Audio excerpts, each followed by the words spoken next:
검찰 수뇌부와의 그 수백 회 통화에 대해서 지금 전혀 언급이 없다는 점에 저는 주목하고 싶습니다. 그러니까 검찰은 검찰 조직을 보호하기 위해서 우병우를 쳐내기는 하되 스스로 지금 내부에 담고 있는 그 핵심의 부끄러움, 핵심적인 부끄러움, 핵심적인 잘못, 이것은 여전히 드러내고 싶지 않다는 것이고요. 근데 우전 수석에 대한 영장이 기각됐고, 그때 이제 아까도 고 기자가 얘기했지만 최 변호사님, 혐의에 대한 소명이 부족하고 다툼의 여지가 있다. 네. 실제로 이랬을 거 아니에요. 이게 무슨 우병우 라인이기 때문에 이런 판단을 냈다라고 의심하기에는 법원은 그렇게까지 안 갔을 거고. 예, 당시에는 특검이 수사할 만한 시간도 그렇게 충분하지 않았고, 사실은 이번에 검찰이 보강 수사를 통해서 좀 몇 가지 사안을 더 많이 추가를 했지 않습니까? 다른 부처에서 특검 때는 공정위만 있었는데, 이번에는 이제 다른 처부에서 있었던 일도 많이 올렸고, 뭐 그런 점들이 좀 더 보강이 될 텐데, 지금 그 이 교수님 말씀 중에 이제 최순실을 왜 부정할까? 라는 게 이제 지금 상황이 되면 이제 우병우도 생각을 다시 해야 됩니다. 그러니까 최순실 씨를 몰랐다는 것 자체만으로 오히려 자신의 범죄가 더 악성이 되는 문제가 생기기 때문에 논리적으로 따지면 그러니까 지금 최순실 씨가 어떤 식으로 개입해서 어떻게 국정농단을 했는지는 지금 다 거의 다 드러나 있는 상황이잖아요. 그렇죠. 그리고 검찰이 일정 부분 사실을 다 확정해서 기소를 했단 말입니다. 그러면 그 내용이라고 하는 것이 결국은 민정수석이 가장 많은 업무 범위에 걸쳐 있고 그거를 사전에 알아내서 예방해야 될 책임을 가진 사람도 민정수석이란 말입니다. 그런데 이 사람은 그런 일은 전혀 하지 않고 오히려 이 사람을 비호하는 데 앞장서가지고 민정수석으로 승진이 된 사람이잖아요. 그렇죠. 애초에 민정수석 될 때부터. 그 다음에 그 뒤에 벌어진 일을 보면은 우병우 씨가 그간에 변명한 내용을 보면 핵심이 나는 대통령이 시킨 일을 민정수석으로서 내 직무를 집행했을 뿐이다라는 주장이 기본적으로 있었어요. 그러면 그동안에 그러면 대통령이라는 사람이 시켰던 일이 정말 민정수석으로서 열심히 집행할 만큼 굉장히 중요하고 공식적으로 꼭 헌신을 했어야 될 임무냐 이런 거에 대해서는 지금 그렇지 않았다라는 증거들이 굉장히 많은 곳에서 나오고 있거든요. 그러니까 이 부분에 대해서 설명을 하려면 최순실을 나는 몰랐다라는 주장을 계속 고집하는 것이 본인의 어떤 죄질과 관련해서 오히려 독이 될 수 있는 측면이 있기 때문에 이 부분도 본인 입장에서는 좀 딜레마가 될 겁니다. 만약에 구속이 되면 이제 본인이 그 재판 전략을 세우겠죠. 그렇죠. 그럴 때 최순실 부분에 대해서 일부 인정을 하면서 좀 어떻게 보세요? 그 최 변호사 입장에서는 또 캐릭터를 잘 알잖아요. 무죄투쟁으로 나갈까요? 아니면 양형투쟁으로 갈까요? 본인이 여기서 빠져나오고 싶다면, 그러니까 이제 일반 피의자가 구속되고 나면은 구속에서 빨리 석방되는 게 목표잖아요. 그런 거라면은 구속된 이후에는 거짓말해서 미안합니다. 사실은 알았는데. 이러저러한 때문에 대통령을 보호하려다 보니까 어쩔 수 없이 얘기한 겁니다라고 얘기를 하는 게 정석이에요. 그래야지만 그나마 석방될 수 있는 여지가 생기는 겁니다. 집행유예라도 받아서. 그런데 이분 캐릭터라고 하는 것이 그동안에 계속 위만 바라보고 충성을 다하는 돌쇠 역할로 인정을 받아왔고 그걸로 지금의 자리를 확보했거든요. 그리고 전에도 말씀드리지만 본인이 여기서 나는 이제 어떤 내 인생의 성취가 끝났다라고 생각하고 포기할 캐릭터가 전혀 아니에요. 제가 보기에는 정치적인 재기를 분명히 생각할 거기 때문에 본인이 또 뿌리를 받고 있는 TK라는 기반이 있다고 본인은 믿고 있으니까 나중에라도 자기가 살기 위해서는 여기서 하여튼 어떻게든 좀 싸게 나가고 어떻게든 검찰과의 딜을 통해서든 아니면 뭐 본인의 어떤 논리를 통해서든 범죄 사실을 줄여서 여기서 이제 애초에 법정형이 적으니까 여기서 빠져나가겠다는 생각을 하지 처음부터 정면으로 반성하고 그동안에 이렇게 해서 뭐 거짓말해서 미안하다 이럴지는 않을 것 같습니다. 그것이 본인 입장에서도 비극이 되겠죠 이제 앞으로. 최 변호사님. 그런데 이제 이번에 검찰 수사를 보게 되면 두 가지 궁금한 게 있는데 첫 번째로는 세월호 참사 당시에 광주지검에다가 압수수색이 진행 중인데 본청에 대해서 압수수색 그 서버에 대한 압수수색 영장이 있는데 그 서버가 본청이 아니라 옆에 별관에 있었단 말이에요. 그러니까 그 영장이 족치된 거하고 틀리지 않냐. 그걸 못하게 막은 거 하나 있고. 그다음에 123 정장의 과실치사 기소에 대해서 하지 말라 그러는데 결국 기소를 했단 말이에요. 그리고 또 그분이 이제 어쨌든 그 이후로 변호사로 옷을 벗었고 이 문제가 하나 있고 2016년 8월 제가 기억하기엔 8월 13일서부터인데 그때 이제 정강 수사 들어갈 때, 그다음 그 10월 25일 날 태블릿 PC 24일 날 발견됐을 때 계속 김순환 검찰총장하고 통화하고 검찰 수사국장 뭐 이런 사람들하고 통화한 내용들이 있단 말이에요. 이 두 개에 대해서는 첫 번째 건 직권남용으로 이거 그거 빼도 박도 못한다 그러다가 결국 적용을 안 했고 검찰 수뇌부하고 전화 통한 거는 지금 얘기도 안 나오고 있고 예. 어떤 상황인가 이거는? 그러니까 검찰 수뇌부와의 그 수백 회 통화에 대해서 지금 전혀 언급이 없다는 점에 저는 주목하고 싶습니다. 그러니까 검찰은 검찰 조직을 보호하기 위해서 우병우를 쳐내기는 하되 스스로 지금 내부에 담고 있는 그 핵심의 부끄러움, 핵심적인 부끄러움, 핵심적인 잘못 이것은 여전히 드러내고 싶지 않다는 것이고요. 그것이 어떻게 보면 지금 그 세월호 사건과 관련해서도 사실은 그걸로 이제 전화 한 번으로 끝낸 게 아니라 당시에 우병우 수석의 지시를 받지 않았던 검사들은 인사상 불이익을 줬거든요. 그 광주지검장을 아주 모욕적인 인사를 했습니다. 그러니까 후배가 가는 자리에다 보내버렸었거든요. 그 뒤에. 그래서 옷을 벗은 건가요? 예. 그래서 원래 이제 그분이 고검장 갈 수 있는 그렇습니다. 정도의 예. 그 무슨 실력도 그렇고 그런 중요한 수사를 하게 되면 그 다음에 고검장으로 가는데 좀 유리한 뭐 지위에 있었다 그러니까 그러더라고요. 이제 그분이 경북대를 나오시고 또 우수한 성적으로 사법시험에 일찍 합격한 변찬우 검사장인데 이분이 지역의 검사장을 이미 2번을 거쳤어요. 그러면 그 다음에는 서울 최소한 수도권 검사장으로 오거나 아니면은 그 법무부 대검의 요직으로 가는 건데 이거를 대검 강력부장으로 보냈었단 말입니다. 그거는 초임 검사장이 첫 번째로 가는 자리거든요. 그러니까 대놓고 물을 먹인 거예요. 그렇습니다. 당사자 입장에서는 정말 모욕적인 인사를 당한 것이고 그런 것들이 이제 결과를 보여줬고 근데 그것을 단순히 지금 우병우 씨가 당시에 민정수석으로서 본인이 인사권자가 아니었기 때문에 그 인사를 우병우 씨가 지시했을 가능성은 있지만 요구했을 가능성은 있지만 실제로 그 행사를 받아들이고 집행한 사람들은 검찰총장 법무부 장관이거든요. 그렇죠. 그러니까 이 사람들도 거기서 지금 무관할 수 없는 겁니다. 그렇다 보니 이 부분에 대한 수사가 본격적으로 이루어져서 그러니까 직권남용죄라는 게 아까 말씀드린 것처럼 권리행사 방해라는 결과까지 와야 되기 때문에 사실은 이거를 가지고 세월호 건과 관련해서 뭔가 제대로 수사를 하겠다라고 생각을 했다면 세월호 수사 과정의 전반을 다시 리뷰를 했어야 되거든요, 검찰이.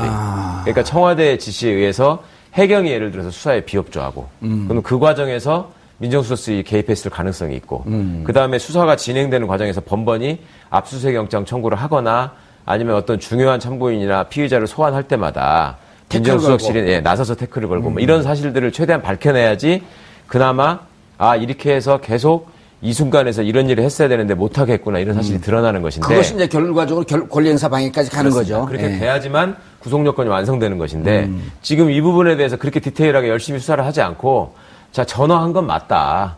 전화한 건 맞은데 검사들이 그 말을 듣지 않았다. 그러니까 결과가 안 나왔으니까 권리행사 방해가 없는 것이다. 이렇게 그냥 짧게 끊어서 정리를 해버렸거든요. 그러니까 저는 뭐 법리적으로는 이제 그런 미수에 그친 거니까 직권남용에 해당되지 않는다 이렇게 해석할 수 있을지 모르겠지만 정말 이렇게 만약에 민간에서라면은 공갈 협박이지 않습니까? 그렇죠. 근데 공갈 협박이 듣지 거기에 그게 행위가 이제 권리행사 방해가 안 됐다고 해서 공갈 협박이 아닌 게 아니지 않습니까? 그런데 공무원이 더 엄격해야 될 공무원이 거기에 행동 결과가 없다고 그래서 인정하지 않는 것도 좀 그렇고 그다음에 이 사안은 제가 봤을 때 행위의 결과로 따질 게 아니라 행위 자체가 이미 민정수석의 그것도 직무 범위가 아니었기 때문에 직권남용으로 행위 자체 그걸 봐야 되는 것 같고 그다음에 이제 어쨌든 그 광주지검장이 뒤에 인사해서 그런 그 불이익을 당했던 것이 이렇게 총체적으로 봤을 때는 그렇게 볼 수 있고 그다음에 세월호 수사라는 전체 아주 총체적인 과정으로 다 수사를 했다라면 이거는 충분히 광의의 어떤 권리행사 방해로 볼 수 있는 부분인데 이걸 이렇게 뺐다 그러면 제 생각엔 정말 검찰이 자신감이 있는 건가? 그러니까 나중에 정말 이걸 빼서 안 됐다라고도 생각할 수 있는 경우까지 생각해야 되는데 앞서에 있는 이제 문체부, 공정위, 외교부 이런 부분에 대해서 정말 자신이 있는 건가? 저는 좀 그런 의문이 좀 들었어요. 최 변호사님 마지막 하나 질문이요. 자 여기서 덮으려고 하는 일정 정도 선에서 우리가 계속 예측했듯이 우병우 수석에 대해서는 암묵적으로 딜이 있을 것이다. 라고 추정을 했단 말이에요. 좀 싸게 웃어 들어가는 거로 끝내고 세월호 같은 경우는 국민 감정이 고도로 그 농축되어 있는 곳이기 때문에 적당히 여기서 하고 좀 싸게 해서 들어가서 뭐 집유나 뭐 이런 거로 나오면서 또 정치적으로 제기하고 요쯤에서 우리가 추정을 했었는데 만약 이것이 이번엔 무혐의로 그냥 덮은 거거든요. 세월호 거는. 검찰 수뇌부 전화한 것 등등까지 해서 이후에 재수사할 수 있나요? 그러니까 지금 이제 영장 청구 범죄 사실만 보면 불행하게도 그 내부적인 딜을 할 거라는 예측이 맞았다고 저는 생각합니다. 왜냐하면 아까 말씀드린 것처럼 정말 열심히 해야 될 수사를 하지 않은 측면이 있고 결국 세월호 부분은 지금 위증죄로만 기소할 수 있는 상황이거든요. 현재의 범죄 사실대로라면 국회에 나가가지고 전화 걸어놓고 안 걸었다 그랬다. 뭐 요거 하나만 지금 남아있는 상황인데 그러니까 서로 간의 아픈 부분 그러니까 우병우 씨 입장에서는 가족과 처가를 이제 파고들기 시작하면 거기서는 이제 고구마 줄기처럼 나올 수 있는 여지들이 많이 있지 않습니까? 돈이 연결되어 있는 문제이기 때문에. 그 다음에 본인이 이제 변호사로서 또 활동했던 부분들에 대한 어떤 것들이 겹칠 수 있고. 수입료 등등의 부분. 그렇습니다. 이제 그런 부분을 소위 우리 식구는 건드리지 말라라고 우병우 씨가 부탁했다라는 일종의 보도가 있었고. 그 다음에 검찰 입장에서도 자, 우리끼리 내부적으로 얘기해가지고 소위 말하면 우리가 같이 해먹었던 부분은 서로를 위해서 덮고 가자. 그런 식의 딜이 있지 않았을까 걱정이 됩니다. 이분 캐릭터라고 하는 것이 그동안에 계속 위만 바라보고 충성을 다하는 돌쇠 역할로 인정을 받아왔고 그걸로 지금의 자리를 확보했거든요. 그리고 전에도 말씀드리지만 본인이 여기서 나는 이제 어떤 내 인생의 성취가 끝났다라고 생각하고 포기할 캐릭터가 전혀 아니에요. 제가 보기에는 정치적인 재기를 분명히 생각할 거기 때문에 본인이 또 뿌리를 받고 있는 TK라는 기반이 있다고 본인은 믿고 있으니까 나중에라도 자기가 살기 위해서는 여기서 하여튼 어떻게든 좀 싸게 나가고 어떻게든 검찰과의 딜을 통해서든 아니면 뭐 본인의 어떤 논리를 통해서든 범죄 사실을 줄여서 여기서 이제 애초에 법정형이 적으니까 여기서 빠져나가겠다는 생각을 하지 처음부터 정면으로 반성하고 그동안에 이렇게 해서 뭐 거짓말해서 미안하다 이럴지는 않을 것 같습니다. 그것이 본인 입장에서도 비극이 되겠죠, 이제 앞으로. 최 변호사님. 그런데 이제 이번에 검찰 수사를 보게 되면 검찰 수뇌부와의 그 수백 회 통화에 대해서 지금 전혀 언급이 없다는 점에 저는 주목하고 싶습니다. 그러니까 검찰은 검찰 조직을 보호하기 위해서 우병우를 쳐내기는 하되 스스로 지금 내부에 담고 있는 그 핵심의 부끄러움, 핵심적인 부끄러움, 핵심적인 잘못 이것은 여전히 드러내고 싶지 않다는 것이고요. 근데 우전 수석에 대한 영장이 기각됐고 그때 이제 아까도 고 기자가 얘기했지만 최 변호사님 혐의에 대한 소명이 부족하고 다툼의 여지가 있다. 실제로 이랬을 거 아니에요. 이게 무슨 우병우 라인이기 때문에 이런 판단을 냈다라고 의심하기에는 법원은 그렇게까지 안 갔을 거고. 당시에는 특검이 수사할 만한 시간도 그렇게 충분하지 않았고 사실은 이번에 검찰이 보강 수사를 통해서 좀 몇 가지 사안을 더 많이 추가를 했지 않습니까? 다른 부처에서 특검 때는 공정위만 있었는데 이번에는 이제 다른 처부에서 있었던 일도 많이 올렸고 뭐 그런 점들이 좀 더 보강이 될 텐데 지금 그 이 교수님 말씀 중에 이제 최순실을 왜 부정할까? 두 가지 궁금한 게 있는데 첫 번째로는 세월호 참사 당시에 광주지검에다가 압수수색이 진행 중인데 본청에 대해서 압수수색 서버에 대한 압수수색 영장이 있는데 그 서버가 본청이 아니라 옆에 별관에 있었단 말이에요. 그러니까 그 영장이 적시된 거하고 틀리지 않냐. 그걸 못하게 막은 거 하나 있고. 그 다음에 123 정장의 과실치사 기소에 대해서 하지 말라는데 결국 기소를 했단 말이에요. 그리고 또 그분이 이제 어쨌든 그 이후로 변호사로 옷을 벗었고. 이 문제가 하나 있고.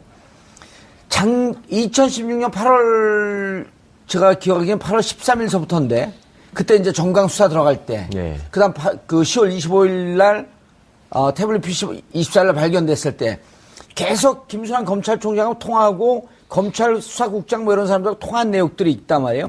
이 두 개에 대해서는 첫 번째 건 직권남용으로 그거 빼도 박도 못하는 게 이제 지금 상황이 되면 이제 우병우도 생각을 다시 해야 됩니다. 그러니까 최순실 씨를 몰랐다는 것 자체만으로 오히려 자신의 범죄가 더 악성이 되는 문제가 생기기 때문에 논리적으로 따지면 그러니까 지금 최순실 씨가 어떤 식으로 개입해서 어떻게 국정농단을 했는지는 지금 다 거의 다 드러나 있는 상황이잖아요. 그렇죠. 그리고 검찰이 일정 부분 사실을 다 확정해서 기소를 했단 말입니다. 그러면 그 내용이라고 하는 것이 결국은 민정수석이 가장 많은 업무 범위에 걸쳐 있고 그거를 사전에 알아내서 예방해야 될 책임을 가진 사람도 민정수석이란 말입니다. 그런데 이 사람은 그런 일은 전혀 하지 않고 오히려 이 사람을 비호하는 데 앞장서가지고 민정수석으로 승진이 된 사람이잖아요. 그렇죠. 애초에 민정수석 될 때부터. 그 다음에 그 뒤에 벌어진 일을 보면은 우병우 씨가 그간에 변명한 내용을 보면 핵심이 나는 대통령이 시킨 일을 민정수석으로서 내 직무를 집행했을 뿐이다라는 주장이 기본적으로 있었어요. 그러면 그동안에 그러면 대통령이라는 사람이 시켰던 일이 정말 민정수석으로서 열심히 집행할 만큼 굉장히 중요하고 공식적으로 꼭 헌신을 했어야 될 임무냐 이런 거에 대해서는 지금 그렇지 않았다라는 증거들이 굉장히 많은 곳에서 나오고 있거든요. 그러니까 이 부분에 대해서 설명을 하려면 최순실을 나는 몰랐다라는 주장을 계속 고집하는 것이 본인의 어떤 죄질과 관련해서 오히려 독이 될 수 있는 측면이 있기 때문에 이 부분도 본인 입장에서는 좀 딜레마가 될 겁니다. 만약에 구속이 되면 이제 본인이 그 재판 전략을 세우겠죠. 그렇죠. 그럴 때 최순실 부분에 대해서 일부 인정을 하면서 좀 어떻게 보세요? 그 최 변호사 입장에서는 또 캐릭터를 잘 알잖아요. 무죄 투쟁으로 나갈까요? 아니면 양형 투쟁으로 갈까요? 본인이 여기서 빠져나오고 싶다면, 예. 그러니까 이제 일반 피의자가 구속되고 나면은 구속에서 빨리 석방되는 게 목표잖아요. 예. 그런 거라면은 구속된 이후에는 거짓말해서 미안합니다. 사실은 알았는데 이러저러한 때문에 대통령을 보호하려다 보니까 어쩔 수 없이 얘기한 겁니다라고 얘기를 하는 게 정석이에요. 예. 그래야지만 그나마 석방될 수 있는 여지가 생기는 겁니다. 집행유예라도 받아서. 그런데